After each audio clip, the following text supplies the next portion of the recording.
ይሄ እዚህ አዲስ አበባ ዩኒቨርሲቲ በጣም ከባድ ነገር ነው። ከብዳል። ስለ ከበደኝማ አልገባሁም። ምን እንደሆነ ታውቃላችሁ? እቺ አንዳንድ ጊዜ ኢንተርቪው እንግሊዘኛ ምናምን ወደ ጣሊያን፣ ስፔን ምናምን ፈረንሳይ ሲሄድ ችግር የለብኝም። በደንብ አድርጌ እኩል ነው የምንጨፋጨፈው እና እንግሊዞች ጋር አሜሪካኖች ጋር ሲመጣ በቃ እችን ነው የማክለው። አሁንም እዚህ ዛሬ ይሄ ነው የገጠመኝና ሌላ ቦታ ብሄድ ችግር የለም ነበር። አሁን እዚህ ምሁር ቦታ ገብቼ ምን እንደምቀባጥር ግን አደራችሁን የምናገረውን ሁሉ ከድፍረት ብቻ እየቆጠራችሁ ያለማወቅ እያላችሁ ለፉት።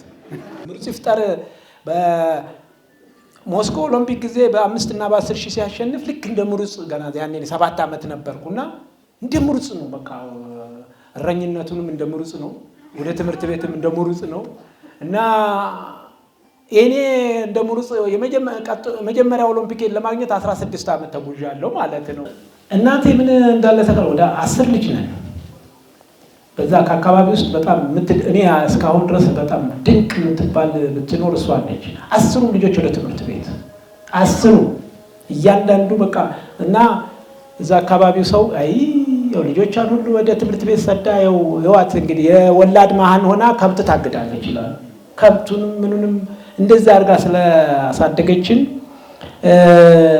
እሷ ያለፈችውን ህይወት ላለማለፍ ብላ ሁላችንም ትምህርት ቤት ስለሄድን አሁን ልክ እኔ ትንሽ ሳንቲሞችን በማገኝ ጊዜ አንድ እምነት ነበረኝ። አንዱም እሷን ማስታወስበት፣ ሁለቱም ደግሞ ሰው ልጅ ሊቀይር የምችለው እኔ ኮንትሪቢዩት ማድረግ የምችለው ምን አለ ሁሉ ጊዜ ፈረንጆች ጋራ እንደው ሁሌ አሳ ከምትመጸውተው ወይም ከምትሰጠው የአሳ አወጣጡን አሳየው ነው እና ትምህርት ቤት የዛሬ 5 ዓመት ገደማ ባህር ዳር እና ከዛ ደግሞ ከ2 ዓመት በኋላ አሰላ ላይ ስንከፍት ብዙ ተማሪዎች ነው አሉ። እኔ እንደው ዛሬ እዚህ አልገጠመኝ ይሆናል እንጂ ተማሪ ያሰላ ተማሪ ይኸውላችሁ 3 ይፈረኝ። የሚገርማችሁ እዚህ ቤት ብቻ ላለው አይደለም ጊዜ እኩል የሆነው ለ8 ነጥብ ምናምን ቢሊዮን የዓለም ህዝብ ጊዜ እኩል አያችሁ። ሁላችንም የሚለያየን ሁላችንም አንዱ ካንዱ አንዱን ሀብታም አንዱን ደሃ አንዱን እንትን እያደረገው ጊዜ ነው፣ የጊዜው አጠቃቀም ነው። እኔን በ900 ኦፍ ሰከንድ የወርቅ ሜዳሊያ የዓለም በቃ ቁንጮ አደረገ። በዛች ሽርፍራፊ ማይክሮ ሰከንድ ደግሞ ፖልተርጋትን ብር ሰጠው። ጊዜ እንዴት እንደሚለይ ይሁት ልባል። እኔ ድሮ እኔ አሁን ይሄንን ለምን እንዳነሳባችሁ ታውቃላችሁ? አሁን ድረስ የምጠቀምበት ድሮ በሩጫ ጊዜ የምጠቀምበት በጊዜ ነው ያልደራደርም። አትደራደሩ በጊዜ። ለምን መሰላችሁ? ከአንዳችሁም ካንዳችሁ አገርን ከአገር አንተንን ካንተን የሚለያየን የጊዜ አጠቃቀማችን ነው። በህይወት ሁሉ ነገር አልጋ ባልጋ የሚባል ነገር እሱ እንደውም ከባድ ነው። አልጋ ባልጋ ሁሉ ሰክሰስፉል ነገር ብቻ ነው ከምትሉ ከሆነ እሱ ችግር ስላለው ቶሎ እንዲታረም አድርጉት። ስለዚህ ትወድቃላችሁ፣ ትነሳላችሁ፣ ከዛ እንደገና ተነስታችሁ እንደገና ደግሞ መውደቅም እንዳለ ማሰብ ነው ያለባችሁ።